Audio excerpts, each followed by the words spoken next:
40 minutes before the surgery, Taehyun Baek lay asleep in a private hospital suite, weakened by pain medication. Across from him, Elowen Sinclair sat in a pale blue surgical gown and four-line taped to the back of her hand. In less than an hour, doctors were supposed to remove one of her kidneys and place it inside the man she had loved for 9 months. She watched him sleep, still unable to believe how quickly her life had changed. 9 months earlier, he had been a stranger. Now he was her fiancé, and she was about to give him a part of her body so he could live. Then his phone vibrated on the bedside table. Elowen glanced at the screen.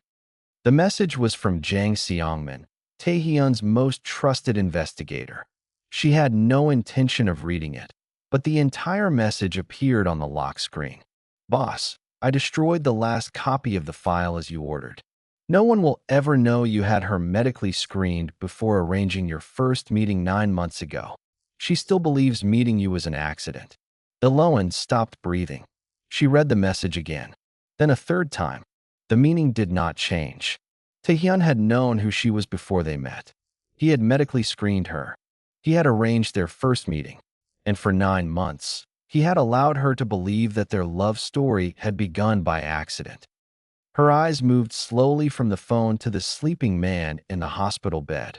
Suddenly, every beautiful memory felt contaminated. The canceled flight, the black umbrella, the guest house room he had somehow known was available, the way he always appeared when she needed him, the private questions he asked during their first weeks together. Had he already known the answers? Had he chosen her before she ever believed she had chosen him? Elowen looked down at the 4-line in her hand and then at the surgical consent form bearing her signature. She had believed she was giving her kidney to the man who loved her. Now she wondered whether he had spent 9 months turning her into the woman who would willingly give it to him. She stood and quietly removed the 4 tape from her skin. Taehyun did not move. She walked toward the door, then stopped and looked back at him one final time. "I hope you survive," she whispered. Her voice broke. "But you are not getting my kidney." She stepped into the hallway and closed the door behind her. 9 months earlier, Elowen Sinclair had believed she met Taehyun Baek by accident. She was about to discover that nearly everything about that day had been arranged. If you're enjoying stories like this, you're watching Afro-Korean Soulmates. Subscribe now and let's continue this unforgettable journey together. 9 months earlier, Incheon International Airport had been a wall of noise and delayed announcements. Elowen Sinclair stood at gate 34 with her suitcase between her feet, watching the departures board flip her flight from on time to delayed to canceled in the space of 11 minutes. She was 28 then, 6 weeks into a photography residency in Seoul that had ended that morning, and she had exactly $112 in cash and a debit card that her bank had flagged for suspicious foreign activity 2 days earlier. "You have got to be kidding me," she said out loud, to no one. A woman in an airline vest behind the counter gave her the same apologetic shrug she'd been giving every other stranded passenger for the last hour. Typhoon delays out of Gimpo had backed up half the domestic and international schedule. The earliest rebooking was in 3 days.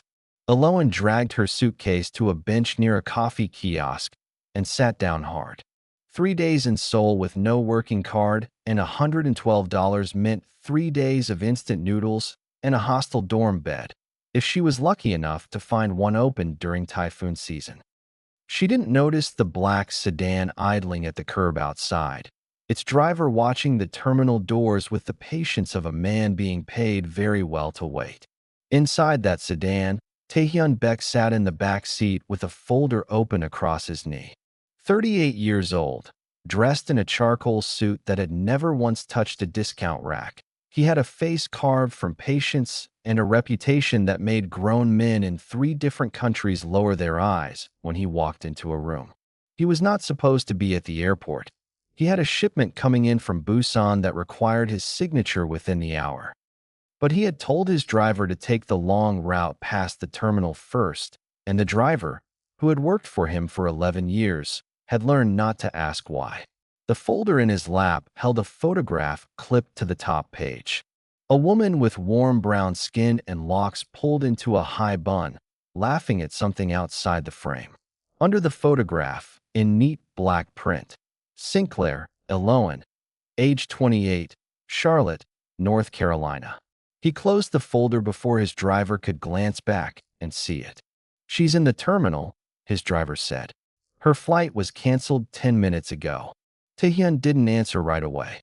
He looked out the tinted window at the crowd spilling out through the sliding doors, and something in his chest, something he hadn't felt in longer than he wanted to admit, tightened when he picked her out among the strangers. Pull around, he said, slowly. 20 minutes later, Elowen was standing outside the terminal in the rain, trying and failing to get a taxi app to load on a phone with no data plan left, when a black umbrella appeared above her head, held by a man she had never seen before. You'll ruin your camera bag standing out here, he said, in English so clean it startled her. She turned, ready to tell whoever this was that she didn't need help, and found herself looking up at a man who stood apart from everyone else in the terminal without trying to. His stillness alone made people nervous. I'm fine, she said, out of pure reflex. You are not fine, he said. Your flight was canceled. Your phone has no signal, and it is going to rain for 6 more hours. She narrowed her eyes at him. How do you know my flight was canceled? Everyone in this terminal knows, he said simply. It's on every screen. That answer was reasonable enough that she let her guard down half an inch. Okay, fine. It's canceled. Doesn't mean I need a stranger's umbrella. Then think of it as borrowing, he said. I'll take it back eventually. Despite herself, she laughed. It surprised her how easily it came out. You're persistent. I'm efficient, he said. There's a difference. His name was Taehyun, he told her. Nothing more, no surname, which she noticed and filed away as either mysterious or rude. She hadn't decided which. He offered her a ride into the city, and she said no twice, and the third time, when the rain picked up and thunder cracked somewhere over the runway, she said yes. In the car, he asked her ordinary questions.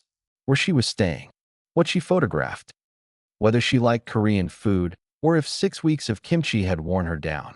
She answered honestly, charmed despite herself by how carefully he listened, how he never once looked at his phone while she spoke.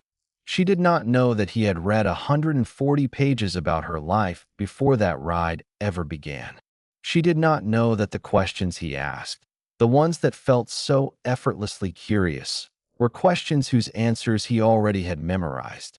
He dropped her at a small guest house near Hongdae that he happened to know had one remaining room, paid for the first 2 nights before she could stop him, and left before she could properly argue. She stood in the doorway holding a business card with only a phone number on it. No name, no company. Call if the room falls through, he'd said. Or don't. Either way. She called 2 days later, not because the room had fallen through, but because she found she wanted to. What followed, over the coming weeks, felt less like a whirlwind and more like something slow and careful being built brick by brick. He rescheduled a business trip to Osaka so he could take her to a rooftop restaurant in Itaewon on her birthday. He remembered, without being told twice, that she took her coffee black and her tea with too much honey. He showed up outside a gallery in Insadong on the night of her first small exhibition in Korea, standing at the back in a suit that made every other guest in the room look underdressed, and he bought the photograph she was proudest of before anyone else could. You didn't have to do that, she told him. I wanted the good one before someone with worse taste got there first, he said. She learned, slowly, that people flinched when they said his last name in certain rooms. She learned that his driver was also, unmistakably, his bodyguard. She learned that when his phone rang at 2 in the morning, he left the bed and took the call in another room with the door shut, and came back an hour later with his jaw tight and his hands cold. She asked him once, early on, what he actually did for a living. Investments, he said. Some of them are complicated. Complicated how? Complicated enough that I'd rather talk about something else, he said, and kissed the side of her head, and she let it go because she liked him too much yet to push. Around her, He was gentle in a way that seemed to surprise even him. She watched him once, in a restaurant, correct a young waiter's mistake with a mistake of his own, quietly paying for a shattered tray of dishes instead of letting the boy's manager deduct it from his pay. She watched him kneel on a sidewalk in Myeongdong to tie the shoe of a crying toddler whose mother was juggling 3 shopping bags and a stroller. None of it matched the rumors she'd started to hear about him in whispers from other expats. A man some called dangerous, some called untouchable, some simply refused to discuss at all. "You're not what people say you are," she told him one night, her head on his chest, listening to his heartbeat. "People say a lot of things," he said. "Some of it's true." "Which parts?" He was quiet for a long moment. "Ask me again someday. When I trust you'll still be here after I answer." She didn't push. She should have. There were other moments, small ones, that she filed away without understanding their weight until much later. A Saturday afternoon in April when they wandered through Namdaemun Market and she stopped at a stall selling secondhand cameras, running her fingers over a battered Nikon FM2 with a cracked light meter. "My grandfather had one just like this," she said. "He taught me to shoot on it before he passed." Taehyun said nothing at the time, only nodded and moved on to the next stall, asking the vendor about a set of brass compasses. 3 weeks later, on a Tuesday with no occasion attached to it at all, a small package arrived at her guest house. Inside was a Nikon FM2, the same model, restored and cleaned, the light meter working perfectly. "How did you know the model number?" she asked him that night, turning the camera over in her hands. "I never said the model. I just said it looked like his." "You described the strap pattern," he said, "and the shape of the lens cap. I know cameras." She let it go, charmed rather than suspicious, though she would remember that conversation months later with an entirely different feeling in her stomach. There was also the night in late spring when a man she didn't recognize approached their table at a quiet restaurant in Cheongdam, his hands shaking slightly, his eyes fixed on Taehyun with something between fear and desperation.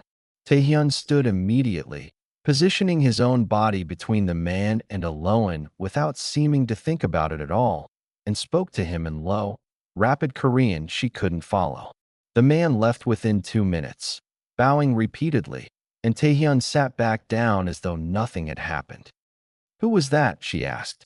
"Someone who owes me money he doesn't have," Taehyun said, refilling her water glass. "Nothing that concerns you.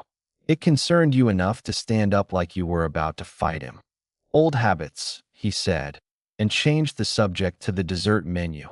And she let that go too, the way she let most things go in those early months, because the version of him she got to keep, attentive, warm, endlessly patient with her questions about Korean history and her stumbling attempts at the language, was worth more to her than whatever shadow moved behind his eyes when strangers approached. 6 months into whatever they had become, she still didn't have a clean word for it. Not girlfriend. Not exactly. Something steadier and stranger than that. She went looking for a missing memory card in his home office, a room he rarely let her into, and found instead an old leather-bound visitor's log from a building she didn't recognize, tucked half under a stack of files on his desk. She wasn't snooping. She told herself that later, over and over, the way people do when they're trying to excuse the thing they already know they shouldn't have done. She had genuinely been looking for her memory card. But her own name, spelled correctly, with her passport number beside it, caught her eye from 3 feet away, and she couldn't make herself put the log back down. The entry was dated 2 days before she and Taehyun had ever officially met at the airport. Her hands went cold. She read it 3 times, the way she would read another message on another night, months from now, in a hospital room she hadn't been born into yet. She heard his footsteps in the hallway and shoved the log back under the files exactly where she'd found it, her heart pounding so loud she was sure he'd hear it through the door. That night, over dinner, she watched him laugh at something she said and felt, for the first time, a small cold seed of doubt take root in her chest. Had he known her name before he ever picked up that umbrella? He had, exactly as the visitor's log suggested. He had known her name, her passport number, and far more than that. Days before he ever stood beside her outside the terminal doors and called their meeting a coincidence. The doubt didn't go away. It sat in her chest for 2 weeks, quiet during the day, loud at 3 in the morning when she lay awake beside him and listened to him breathe. She started paying closer attention. Not obsessively. She told herself that, too, but carefully. She noticed how often his stories about coincidences from their early days lined up too neatly. The restaurant that happened to have a table free on a fully booked Friday. The route he'd taken past her guest house that first week, 3 separate times, always claiming errands that took him nowhere near where he actually lived. One evening, while he was in the shower, his laptop chimed with a calendar reminder and the screen lit up on the kitchen counter. She wasn't trying to look, but a folder icon sat open on the desktop, labeled with a set of numbers she didn't understand, and beneath it, a subfolder simply labeled yes. She clicked it before she could stop herself. Inside were scanned documents. A full medical history from a clinic in Charlotte she recognized instantly.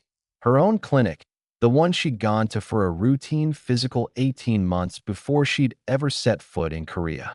Blood type, kidney function panel. A DNA compatibility marker report she didn't fully understand but recognized enough to know it was serious, clinical, exhaustive. Her stomach dropped through the floor. She heard the shower shut off down the hall and closed the laptop fast, her pulse hammering in her ears. And by the time he walked into the kitchen in a t-shirt with his hair still damp, she was sitting at the counter with her hands wrapped around a mug of tea she wasn't drinking, trying to look like a woman who hadn't just found her own blood work hidden on her boyfriend's computer. "You're quiet," he said, reaching past her for the kettle. "Just tired," she said. She didn't sleep that night. She lay beside him running through every possible explanation, and none of them were good. A man doesn't have his girlfriend's kidney function tested 18 months before they meet unless he's planning something. She had read enough true crime, watched enough documentaries, to know exactly what shape that kind of planning usually took. The thought that kept circling back, sharper each time. He's sick. Some illness she didn't know about yet. Something he was hiding the way he hid everything else. And he had gone looking for a donor the way a wealthy man goes looking for anything else he wants. Quietly, efficiently, without asking permission first. She almost confronted him a dozen times over the following week. Each time, something stopped her. Partly fear.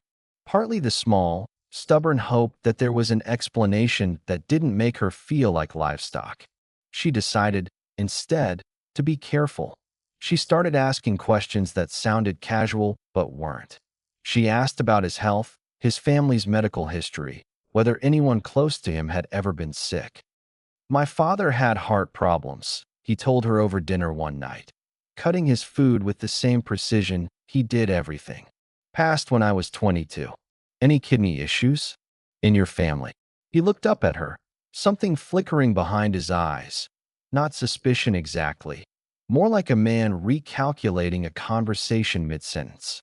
"Why do you ask?" "No reason," she said, too fast. "Just curious."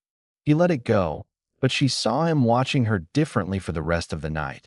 The way a man watches a door he suspects might be locked from the other side.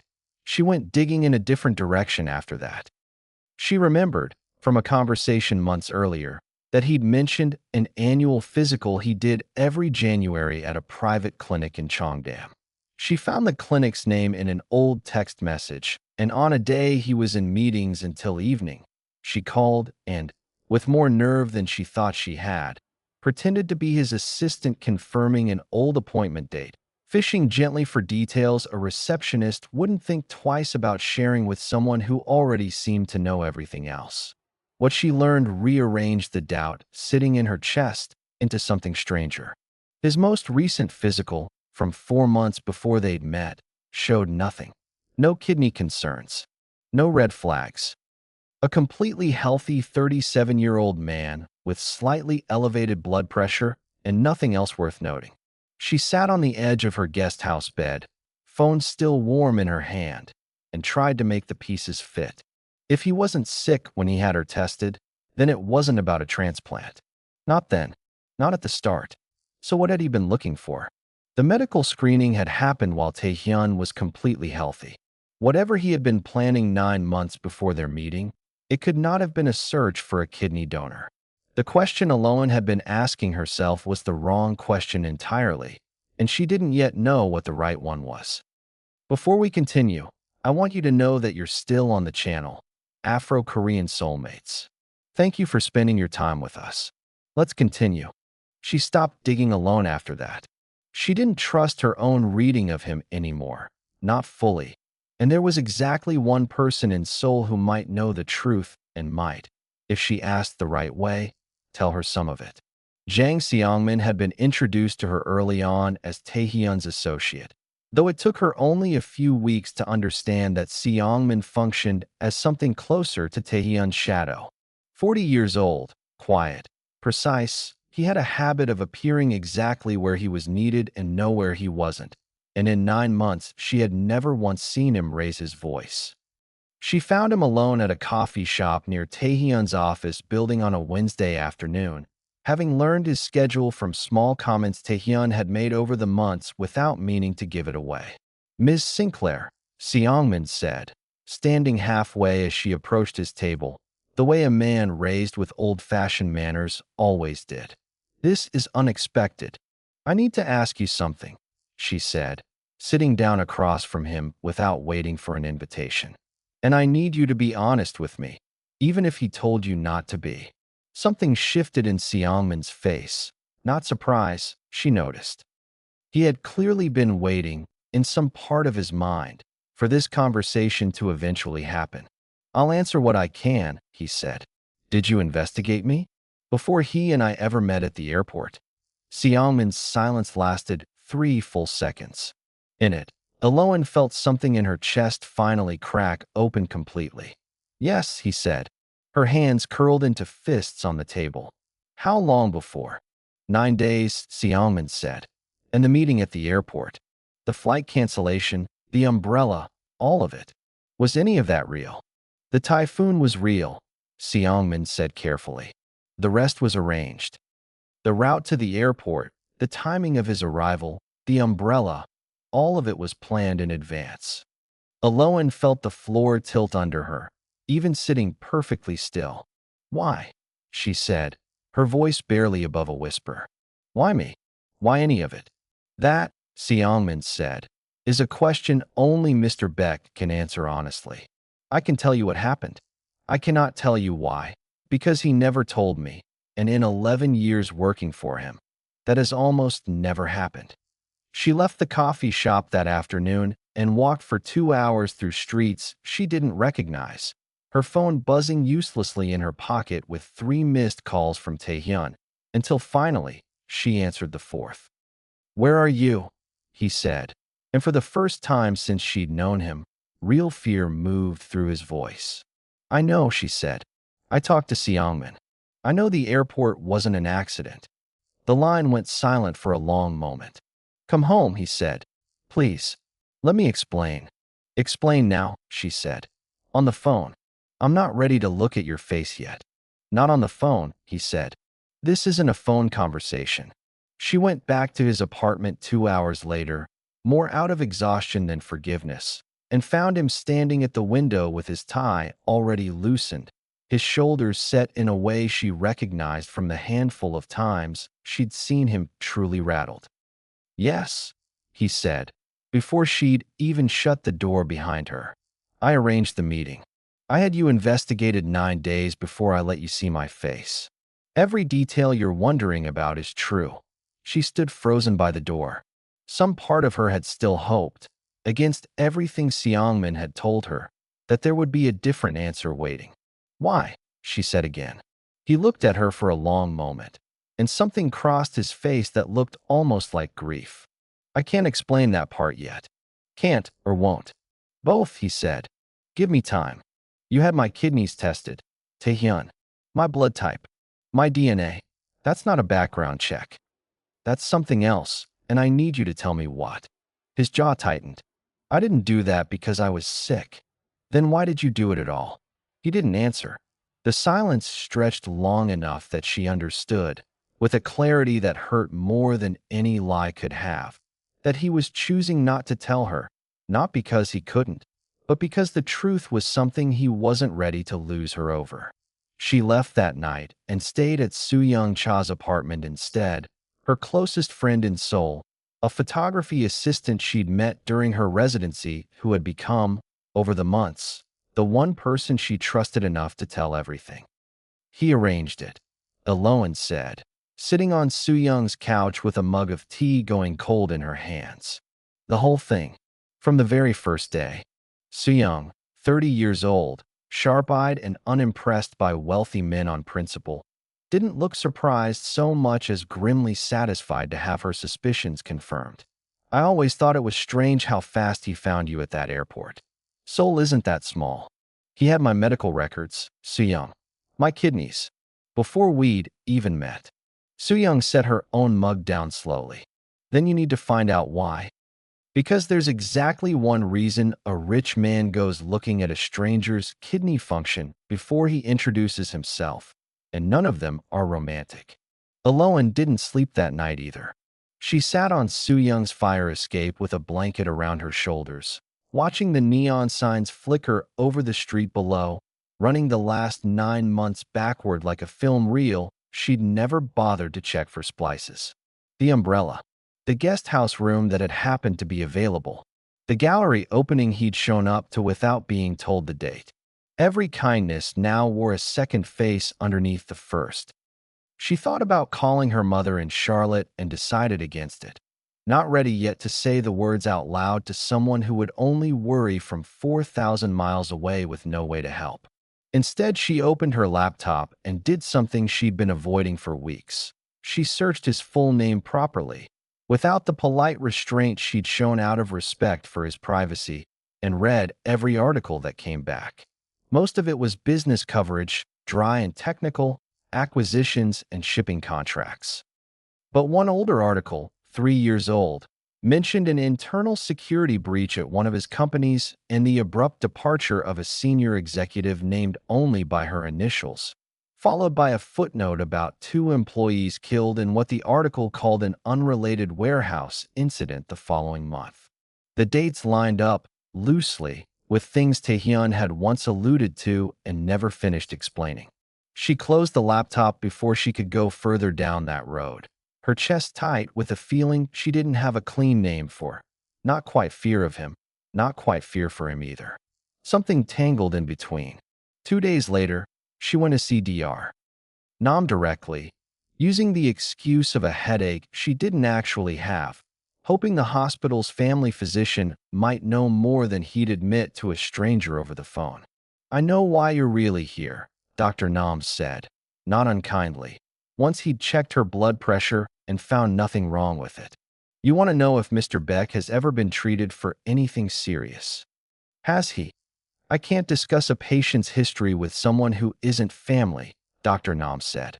Then, after a pause, choosing his next words with obvious care, he added, what I can tell you is that his file, as of his last full physical, showed a man in remarkably good health for someone who works the hours he works. If you're worried he's been hiding an illness from you, Miss Sinclair, that worry is misplaced. Whatever this is, it isn't that. She left his office lighter than she'd arrived, though the relief only lasted until she remembered that a man being healthy didn't explain why he'd wanted her blood type before he'd ever learned her name. Taehyun admitted to arranging their first meeting without denying a single detail. He offered no explanation for why. The audience, like Elowen, now believed the worst, that a healthy man had gone hunting for a donor and built 9 months of love on top of a lie designed to secure one. She didn't leave Seoul. She told herself it was because her return flight still hadn't been rebooked. But the truth was simpler and harder to admit. She needed to know the rest of it, even if knowing it broke something in her for good. 3 weeks later, everything accelerated in a direction none of them had planned for. Taehyun collapsed during a board meeting on a Thursday morning. his face going gray mid-sentence before he hit the conference table hard enough to crack the glass. By the time paramedics reached the 31st floor, his blood pressure had dropped so low that two of them exchanged a look Elowen would later be told meant they weren't sure he'd survive the ambulance ride. She got the call from Seoungmin while she was developing photographs in Soo-young's darkroom, her hands still smelling of chemicals when she sprinted out the door. At Cheonji General, Dr. Nam Dongwook, 50 years old and the closest thing Taehyun had to a family physician, met her in the hallway outside intensive care with a face carved from exhaustion. His kidneys are failing, Dr. Nam said. Both of them. Rapidly. I've never seen deterioration this fast in a man his age with no prior history. How fast? Elowen asked. Weeks, not months, until he'll need dialysis. After that, a transplant, or he won't survive it. Elowen stood in that hallway, still furious with Taehyun, still unsure whether she trusted a single thing he'd told her in 9 months, and felt something in her chest override all of it anyway. Fear for him, plain and enormous, standing taller than her doubt. She was allowed in to see him an hour later, tubes running from both arms, his face pale against the white pillow. You came, he said, his voice thin. Don't talk, she said. Save your strength for being honest with me later. He almost smiled. Deal. His mother, Baek Hyejin, arrived at the hospital that same evening, 65 years old, dressed in a gray hanbok despite the hour, her face composed with decades of practice at never letting a stranger see her afraid. She looked at Elowen sitting beside her son's bed and said nothing for a long moment, her eyes moving between the 4-line in Elowen's own arm. Placed there earlier that week for routine blood work Dr. Nam had ordered, and the exhaustion written plainly across her face. You haven't left this room in 2 days, Hyejin said finally, in careful English. No, ma'am, Elowen said. I did not approve of you, Hyejin said. I want you to know that, since I doubt anyone else in this family has had the courage to say it to your face. I thought my son had lost his mind, choosing a woman from so far away, a stranger to everything that built him. Elowen said nothing, too tired to defend herself, too raw to pretend the words didn't sting. But a woman who runs when a man she loves gets sick does not sit in a hospital chair for 2 days straight, Hyejin continued, lowering herself slowly into the second chair by the window. Whatever else you are, Miss Sinclair, you are not a woman who runs. It wasn't an apology. It wasn't quite acceptance either. But it was the first time in 9 months that Taehyun's mother had spoken to her as though she might, eventually, belong somewhere in this family's story, and Elowen held on to that small warmth through the harder days that followed. Over the following days, while Taehyun was stabilized enough to sit up and take visitors in short stretches, Seoungmin worked a different angle entirely. He had spent 11 years learning to distrust things that happened too conveniently, and a perfectly healthy 38-year-old man's kidneys did not simply fail overnight without a reason. He requested an expanded toxicology panel, over the objection of 2 junior doctors who insisted it was an unnecessary expense given the obvious diagnosis already in front of them. Dr. Nam, trusting Seoungmin's instincts after 11 years of watching them prove correct, approved it quietly, without telling the rest of the hospital administration. The results came back 4 days later, and Seoungmin brought them to Elowen first, in the hospital cafeteria, before Taehyun was even awake to hear them. There's a compound in his system, Seoungmin said, sliding a printed report across the table. A rare heavy metal derivative. It's not something that occurs naturally. It's not something you'd find in food or water. It has to be administered. Elowen stared at the numbers she didn't understand, then up at Seoungmin's face, which had gone harder than she'd ever seen it. Someone poisoned him. Slowly, Seoungmin said. Over months. Small doses, calibrated to look like natural decline instead of an attack. Whoever did this understood exactly how to avoid suspicion. Elowen sat back in her chair, her mind spinning in a direction she hadn't expected. Months. That's Taehyun and I have been together for 9 months, Seoulman finished quietly. Which means whoever poisoned him started after the two of you were already deeply involved. The investigation into you happened before that, before he was sick. These are two separate timelines, Miss Sinclair, and I think we've both been assuming they were one. Elowen felt the ground shift under her a second time, this time in a direction that made her chest ache with something closer to hope than she'd let herself feel in weeks. So he wasn't planning to use me for a kidney from the start, she said slowly. Because he wasn't sick from the start. No, Seoulman said. Something, or someone, made him sick later, after you were already in his life. Who would do that? Elowen said. Who benefits from him needing a transplant 9 months into us being together? She called Soo-young from the cafeteria payphone that night, too shaken to trust her own hands with a cell phone, and Soo-young showed up within the hour still wearing her apron from the darkroom, chemical stains on her fingers. Say that again, Soo-young said, sliding into the plastic chair across from her. Slowly. Someone poisoned him, Elowen said. For months. Before he ever got sick, he had someone testing my blood type. Now I find out the poisoning started after we were already together. Soo-young, none of this makes sense unless somebody wanted both of those things to happen. Him falling for me, and him getting sick enough to need what only I could give him. Soo-young reached across the table and took both of Elowen's hands in hers, steadying them. Then somebody has been playing a much longer game than either of you realized. Who has access to him? Who's close enough to know his habits, his schedule, the people he trusts? His family, Elowen said slowly. His company, people who've known him for years, not months. Then that's where you look, Soo-young said. Not at strangers. At the people standing closest to him, smiling the whole time. Elowen sat with that thought long after Soo-young left to catch the last train home, turning over every face she'd met in 9 months, searching for the one that had smiled too easily, too consistently, never once slipping. Seoungman's jaw tightened, and for the first time since she'd known him, she watched him hesitate before answering a direct question.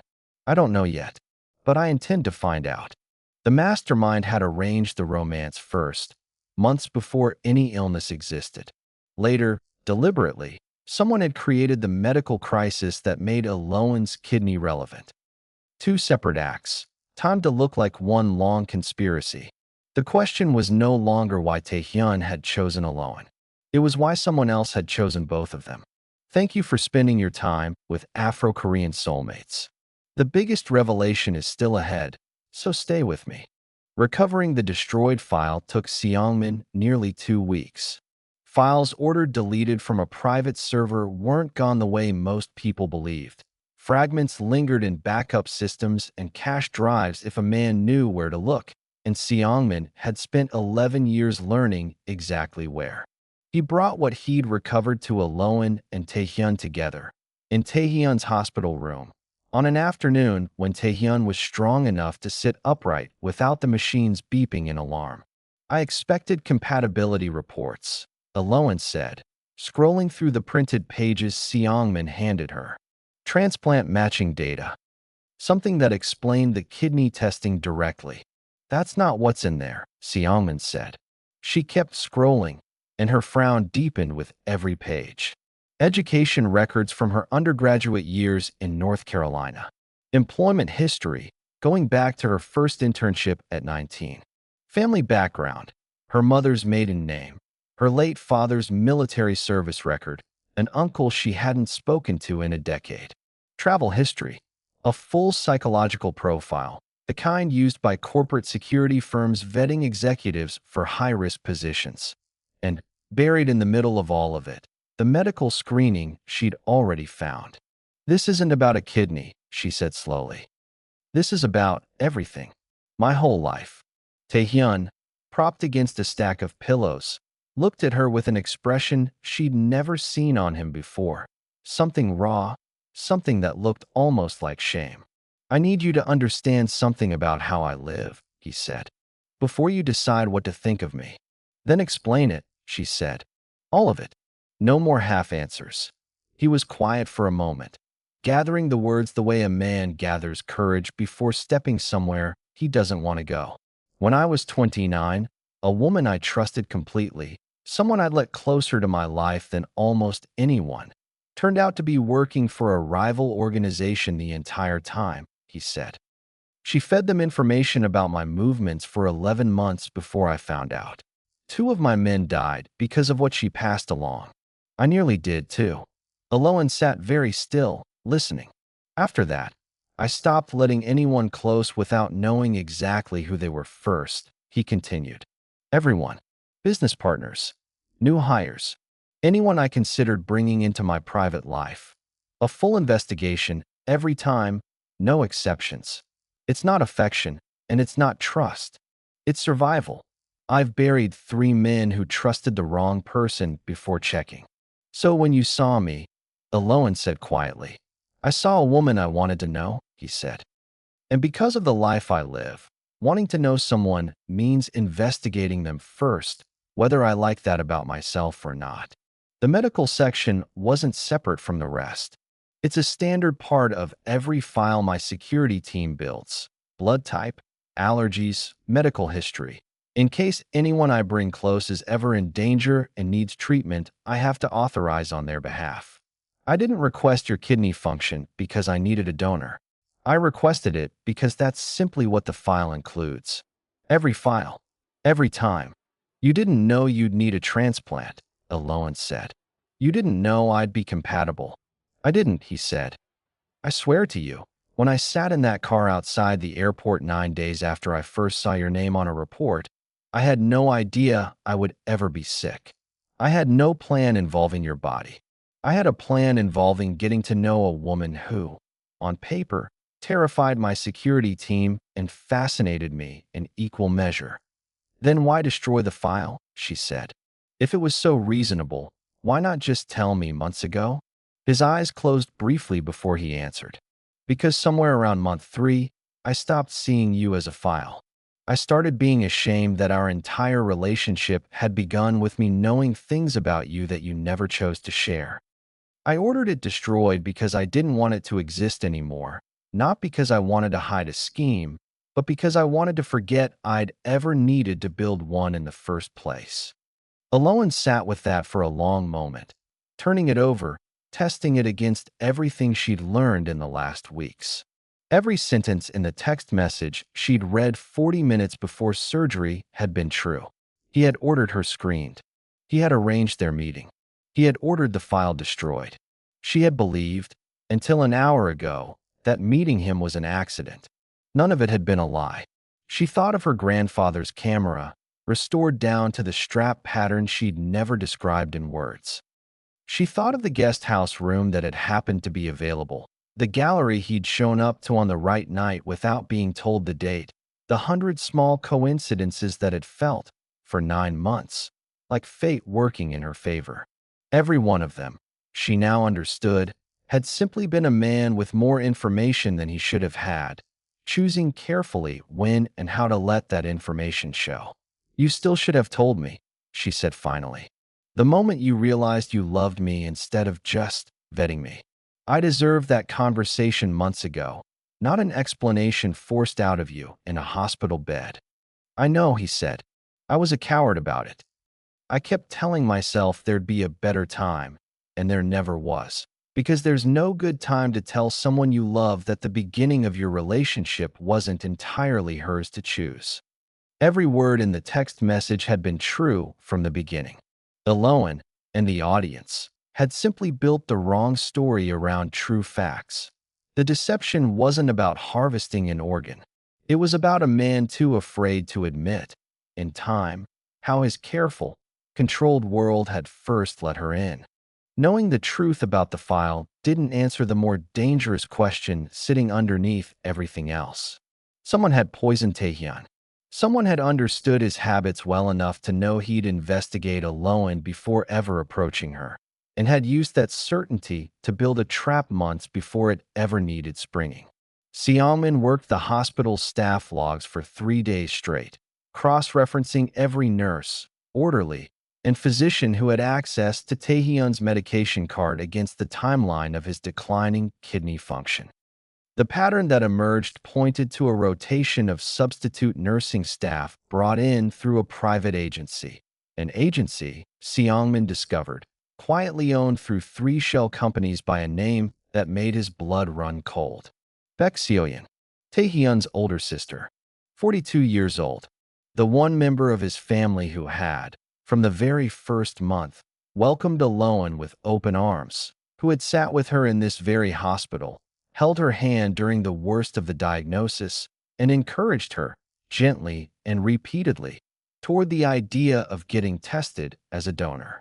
"It can't be her," Elowen said, when Seoulmates laid the ownership records out on the hospital cafeteria table.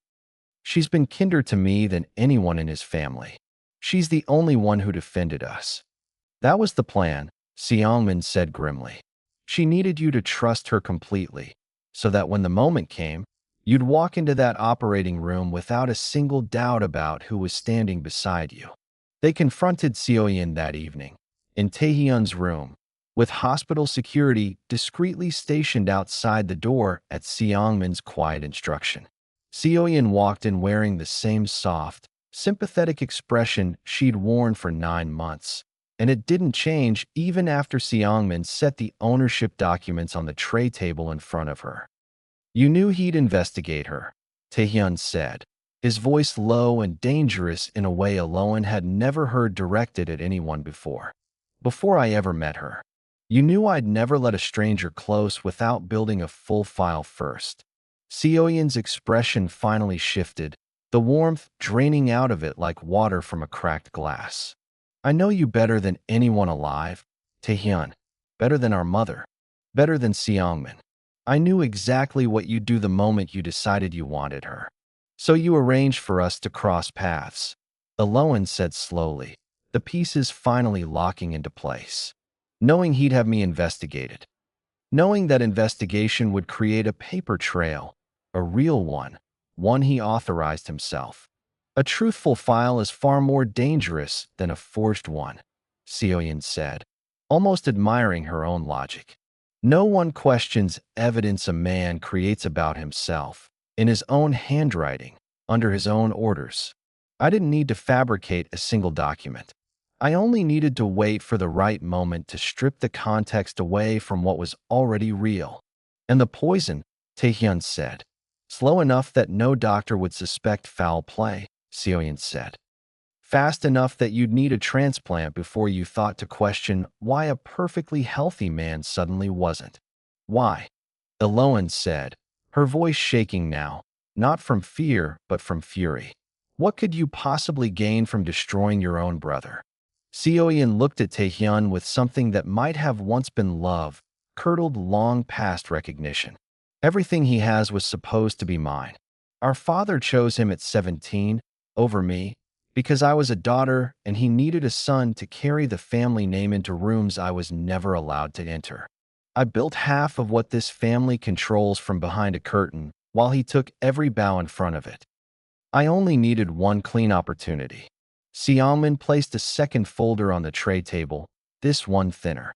"Kwon Jae-won, 35 years old, senior nurse on the transplant floor, hired 6 months ago through the same staffing agency. Bank records show 4 separate payments from one of your shell companies, each one timed within a week of a documented spike in Mr. Baek's toxin levels." Seohyun's mouth tightened, the first crack in her composure since she'd walked into the room. "Jae-won is thorough. That's why I chose him. He's already spoken to hospital security," Seoulmates said. 20 minutes ago. He named you before we ever asked." "The surgery," Seoulmates said quietly. "The surgery," Seohyun agreed. 2 unconscious bodies. A compromised surgical team I've been paying for months. Taehyun doesn't survive the operation.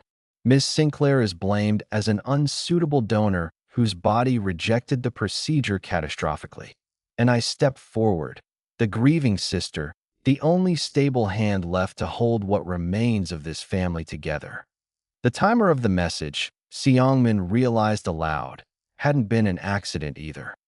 Seohyun had known exactly when the sedative would put Taehyun under, exactly when Seongmin would send that routine confirmation text about the destroyed file, and had made certain Elowen would be sitting close enough and awake enough to read it at the worst possible moment, close enough to shatter whatever trust remained between them right before two unconscious bodies were wheeled into an operating room controlled by people loyal to her instead of him. The text message had never been fabricated. Seohyun hadn't needed to lie. She had simply understood, with terrible precision, exactly how a truth stripped of its context could destroy two people faster than any invented story ever could.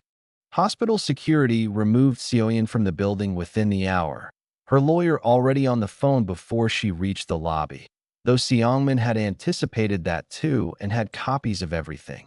The shell companies, the toxicology reports, the staffing records, already delivered to 3 separate law firms and, quietly, to a prosecutor who owed Taehyun a debt from years earlier. The transplant was postponed. Doctors flushed what remained of the toxin from Taehyun's system and began a slower, safer course of treatment while the corrupted surgical team was replaced entirely.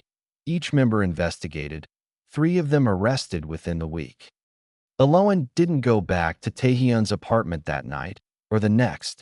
She stayed with Soo-young, needing distance to sort through 9 months that had turned out to be both entirely true and entirely more complicated than she'd ever imagined. Taehyun didn't call to demand she return. He sent one message 3 days later. "Whenever you're ready. No pressure. I'll wait as long as you need." She waited 11 days before she went back to see him, not moved back in, just visiting, sitting in the same recliner she'd sat in the night everything collapsed, though the room was different this time, a regular hospital wing instead of a private surgical suite. "Yes," he said, before she'd even finished sitting down, as if he'd rehearsed this. "I arranged our first meeting." She felt her eyes sting immediately, the words landing differently now than they had the first time he'd said them. "Not because of your kidney," he continued. "I promise you that, with everything I have left to promise with. I saw your photograph in a report my security team compiled on a woman renting a studio space near one of my buildings, purely for proximity clearance, nothing more. And instead of moving on to the next name on the list, I read every page about you twice. I told myself it was thoroughness. It wasn't. I wanted to know you before I ever let myself admit I wanted to know you." "So was any of it real?" she asked. "Any part of the last 9 months?" "The meeting wasn't," he said quietly. "Every day after that was. I never scripted a single conversation between us after the airport. I never planned what you'd say to make me laugh, or what I'd say that would make you stop being angry at me for one more minute. None of that came from a file. It came from you. 3 months in," she said. "You said, in the hospital, that you almost told me then. Why didn't you?" "Because I was terrified," he said, and it was the most honest sentence she'd ever heard him say. "I told myself I'd wait for the right moment, and every month I waited made the truth heavier, until I convinced myself there was no version of telling you that wouldn't cost me everything. I chose my own comfort over your right to know how we began. That was wrong, and I understand if it takes you longer than 11 days to forgive it." She sat with that for a long time, watching the machines beside his bed beep in their slow, steady rhythm. "I'm not ready to move back in," she said finally. "I didn't expect you to be. But I'm not leaving Seoul either," she said. "Not yet. I think we owe each other the chance to actually choose this, both of us, with everything out in the open instead of buried in a file somewhere." Months passed before either of them used the word engagement again. Taehyun dismantled every piece of his sister's shadow network personally, replacing corrupted staff, severing ties with 3 business partners who'd known about her plan and said nothing. And for the first time in 11 years, he let Seongmin see the parts of the operation he'd always kept private, trusting him fully instead of selectively. He began treatment for the lingering damage the poison had done, And when a legitimate donor match was finally found through the National Registry 3 months later, a stranger, a nurse from Daegu who never asked for anything beyond the standard compensation, he took it, refusing outright to let Elowen offer her own kidney again, even after she insisted, again, that the choice belonged to her. Not this time, he told her. This time I get to protect you without it costing you anything. Let me have that. They stood together, 8 months later, outside the same terminal at Incheon International Airport where a typhoon had once canceled a flight and rearranged two lives without either of them fully choosing it. You know, Elowen said, watching the rain start again, gentler this time. I almost hated this place.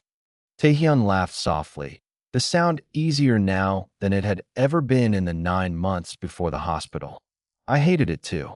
She looked up at him, confused. Why would you hate it? This is where you got exactly what you planned. Because every time I came back here, he said, I remembered the first lie I ever told the only woman I've truly loved. That the day we met was an accident. It wasn't, she said. No, he agreed. But everything after it was. Every laugh, every fight, every night you decided to stay even when you had every reason to walk away. None of that was arranged, Elowen. That part was entirely ours. She reached for his hand, and this time, when their fingers laced together under the same terminal awning where a stranger had once offered her a borrowed umbrella, there was nothing hidden between them. No file, no plan, no 9 days of watching her from a distance before he ever said hello. Just two people, finally choosing each other, in the plain and unremarkable light of the truth. Behind them, near the sliding doors, Soo-young waited with a camera in her hands. Elowen's old Nikon FM2, the restored one, the gift that had once seemed so effortlessly romantic and had later curdled into evidence of how thoroughly she'd been watched before she ever knew it. Elowen had asked her to bring it that morning, deciding, finally, that an object could mean two things at once without either one canceling out the other. One more, Soo-young called, raising the camera. Before your flight. They weren't leaving Korea. The flight in question belonged to Hyejin, arriving that afternoon from a business trip to Busan, insisting on meeting them at the gate the way she now insisted on meeting them everywhere, slowly folding herself into the space she'd once refused to make for a woman from Charlotte, North Carolina. Elowen had stopped correcting people who assumed the airport visits were always about her own comings and goings. In a strange way, this terminal had become theirs, not the site of a scheme anymore, but the site of everything that came after it. Taehyun turned Elowen toward the camera, his hand warm against the small of her back, and for the photograph that Soo-young would later print and frame and hang in her own apartment, neither of them was posing. They were simply laughing at something neither of them would remember clearly a year later, caught in the unremarkable, ordinary light of an airport that no longer needed to hide anything from either of them. Seoulmates watched from a discreet distance, as he always did, a folder under his arm that, for the first time in 11 years, contained nothing about anyone standing in front of him. Some habits, Taehyun had told him months earlier, were worth finally breaking. No more files, Taehyun had said. No more files, Seoulmates had agreed, and meant it. He still kept one drawer locked in his office, though, holding nothing but the two of them could ever open. A single photograph from that first rainy afternoon at the terminal, the one piece of the old investigation Taehyun had asked him to save rather than destroy. Not evidence anymore. Just a beginning, kept safe the way a man keeps the first page of a story he's finally proud of. Hyejin's flight landed on time. She found them exactly where she expected to, near the same gate, and for once she didn't comment on how long they'd been standing there. She simply took Elowen's arm the way she'd started doing months earlier, without announcement, the way family does when it stops needing permission. Well, she said, glancing between her son and the woman she'd once refused to welcome. Are we finally done standing in this airport waiting for something to happen to us? I think so, Taehyun said, and reached for his mother's bag before she could argue about carrying it herself. Elowen laughed, the sound easy and unguarded, and let Soo-young take one last photograph of the three of them walking together toward the parking garage, out of the terminal at last, into whatever ordinary life was waiting for them next. It wasn't a fairy tale ending, not exactly. Elowen still kept a small apartment of her own near Hongdae, unwilling to fully surrender the independence she'd built for herself long before any of this began. And Taehyun had learned, slowly and without complaint, to respect the nights she needed that space. Trust, they'd both discovered, wasn't something restored in a single conversation on a hospital bed. It was something rebuilt in small, deliberate pieces, the same patient way a photograph develops in a darkroom, one wash at a time, until the image finally holds. But every week, without fail, he found her at the airport gate whenever she flew back from a shoot, holding nothing more than a paper cup of coffee made exactly the way she liked it, no file in his hand, no plan waiting behind his eyes. Just a man who had learned, the hard way, that the truest things in his life had never needed arranging at all. Their first meeting had been arranged. Their love, in the end, had never needed to be.